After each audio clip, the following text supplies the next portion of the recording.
পরশুরাম আজকের নায়ক ছিল ট্র্যাজেডি আর সাসপেন্সে ভরা। পরশুরামের হাতেই শেষ হবে সৌরভের অধ্যায় বনের বন্ধুরা। পরশুরাম ধারাবাহিকে আজকের পর্বে দেখানো হয়েছে ডিপার্টমেন্ট থেকে ফিরে কর্ণ চ্যাটার্জি বেশ খুশি। কর্ণ চ্যাটার্জি বেশ উৎসাহ নিয়ে কবিরকে ডাকতে থাকে। কর্ণ কবিরকে বলে, কবির তুমি কোথায়, তাড়াতাড়ি ছুটে এসো। কবির ছুটে আসে আর কর্ণ চ্যাটার্জি বলে, আর কোনো চিন্তা নেই, তটিনী গাঙ্গুলির সাথে আমার কথা হয়েছে। এতদিনে তটিনী গাঙ্গুলির হাত থেকে রেহাই পেয়েছি 50 কোটি টাকার বিনিময়ে। তটিনী গাঙ্গুলি আমার সব সত্য মেনে নিয়েছে।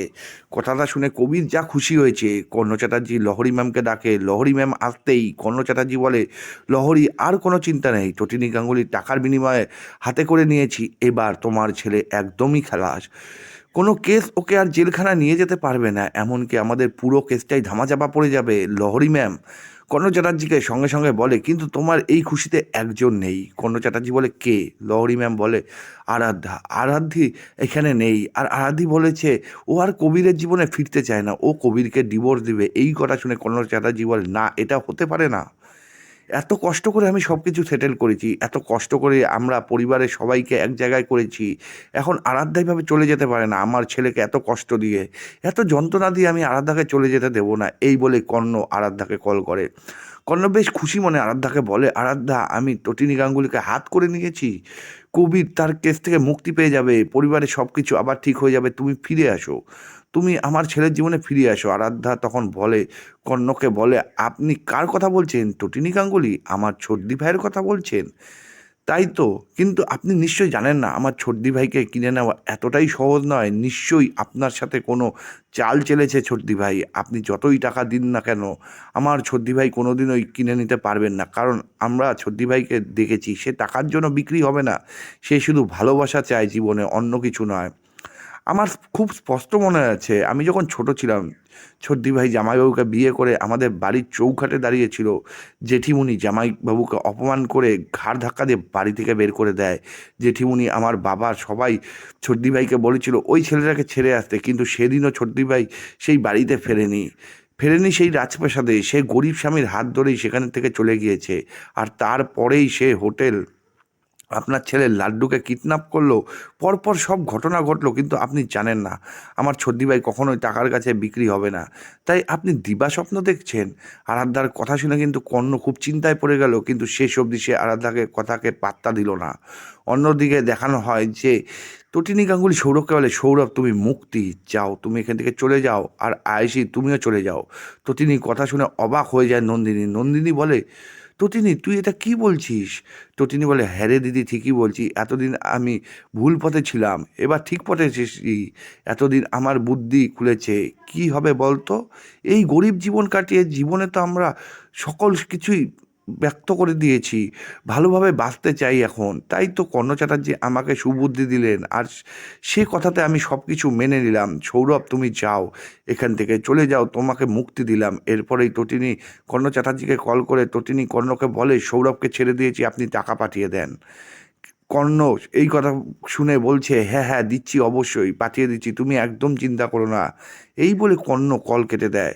কর্ণ কবিরকে বলে, আরে আরাধ্যা ঠিক করে তটিনীকে এখন অবধি চিনতে পারেনি, আজ অবধি তটিনী গাঙ্গুলি কী জিনিস সে কিন্তু চিনতে পারেনি। সে নাকি বলছে সে বিক্রি হবে না, অলরেডি বিক্রি হয়ে গিয়েছে, সৌরভকে ছেড়ে দিয়েছে, এবার টাকা চাইছে।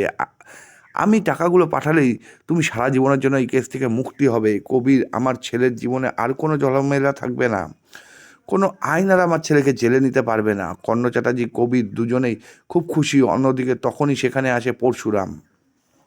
পরশুরাম সৌরভকে বলে, আমি খাবার এনেছি সৌরভ, তুই বরং খেয়ে যাই। সৌরভ বলে, তুই কি করে জানলি আমাকে ছেড়ে দিয়েছে? পরশুরাম বলে, আরে জানবো না মানে, ডিপার্টমেন্টের গাছের একটা পাতা নড়লে আমি টের পাই, আর তোর সাথে এত বড় ঘটনা ঘটলো আর সেটা আমি জানবো না? বৃষ্টির দিনে খিচুড়ি আর ইলিশ মাছ ভাজা, বেগুন আর পাঁপড় ভাজা এনেছি, সবাই মিলে একসাথে খাবো, তোর আর দিদিমণি আপনিও খেয়ে যাবেন। নন্দিনী তখন পরশুরামকে বলে, আমি এটা বিশ্বাস করি না যে তুমি টাকার কাছে বিক্রি হবে, এটা ইম্পসিবল, নিশ্চয়ই এর পিছনে অন্য কোনো কারণ আছে। পরশুরাম বলে, কি আর হবে বলুন তো, সারা জীবন এত ঝগড়া অশান্তি করে আমাদের তো শখ আছে না ভালো মতো বাঁচার। এই দেখুন না, আপনারা বড় লোক, কত দামি দামি হোটেলে যান, আমরা ওই সব হোটেলে কখনো যেতেই পারি না। একবার শখ করে 5 তলা হোটেলে গিয়েছিলাম, সেখানে কী হয়েছিল বলুন তো?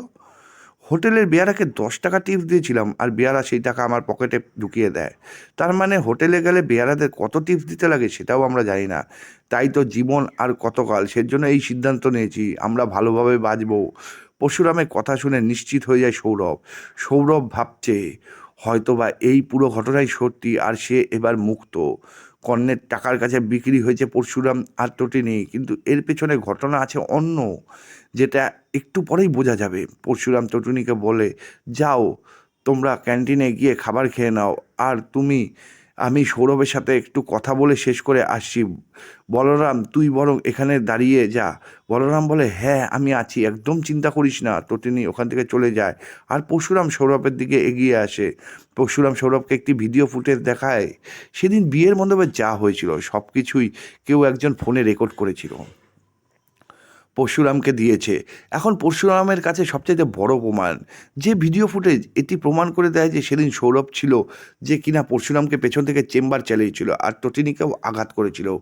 এই ভিডিও ফুটেজ দেখে সৌরভের মাথায় যেন আকাশ ভেঙে পড়ল, পায়ের তলা থেকে মাটি সরে যায়। সৌরভ বলে, তুই কি করে জানলি? এই ভিডিওটা কোথা থেকে পেলি? পরশুরাম বলে, গ্রামের একজন মহিলা আমাকে দিয়েছে, জানিস তো। এই ভিডিওটা বরং চলুক, কি বলিস বলরাম? সিনেমা চলতে থাকুক বলরাম, তুই বরং অডিয়েন্স আর আমি ভিকটিম। আমার বোন ভিকটিম ছিল, আমার ওয়াইফ সেই সময় ভিকটিম, আর সৌরভের মতো লোকরা এরা সারা জীবন শুধু অসৎভাবেই চলে যাবে।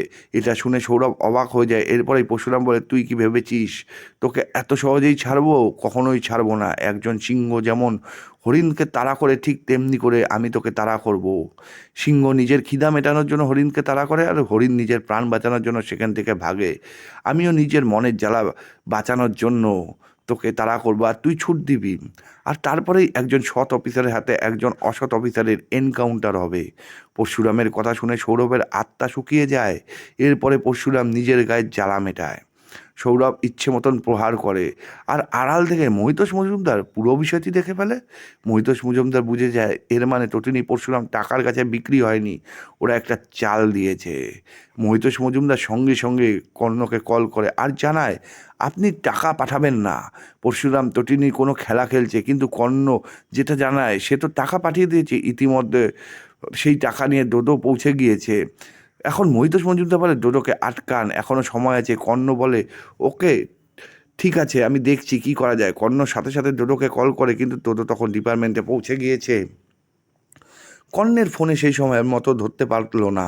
এর মধ্যেই পরশুরামের মুখোমুখি দাঁড়ায় ডোডো। পরশুরাম টাকার ব্যাগ হাতে নেয়, তারপরেই কর্ণর ফোন তোলে। পরশুরাম কর্ণকে বলে, টাকা পেয়ে গিয়েছি, আপনি একদম চিন্তা করবেন না। কর্ণ চ্যাটার্জি মাথায় কিছুই ঢোকে না। একদিকে মহিতোষ মজুমদার বলছে পরশুরাম বিক্রি হয়নি, অন্যদিকে টাকা হাতে পেয়ে পরশুরাম বলছে সব কিছুই ঠিক হয়ে যাবে। কে সত্যি বলছে কে মিথ্যা বলছে কিছুই বুঝে উঠতে পারছে না কর্ণ। ওদিকে ডোডো টাকা দিয়ে ওখান থেকে বেরিয়ে যেতে চাইলে পরশুরাম বলে, এখন তুই এখানে থেকে যেতে পারবি কয়েকদিন এখানে থেকে যা। পরশুরামের কথা শুনে অবাক হয়ে যায় ডোডো। ডোডো বলে, থেকে যাব মানে কি বলছেন কি? তখন বলরাম বলে, Dodo you R under arrest. সেই কথা শুনে ডোডো আর কিছুই বুঝার বাকি থাকলো না। অন্যদিকে সৌরভ বুঝে যায় সেই ফাঁদ থেকে এত সহজেই বাঁচতে পারবে না। তো বন্ধুরা বুঝতেই পারছো, এখন কিন্তু পরশুরাম আজকের নায়ক ট্র্যাজেডি ভরা। নেক্সট এপিসোডে কিন্তু আরও বেশি ট্র্যাজেডি ও সাসপেন্স দেখা যাবে। দেখা হবে পরের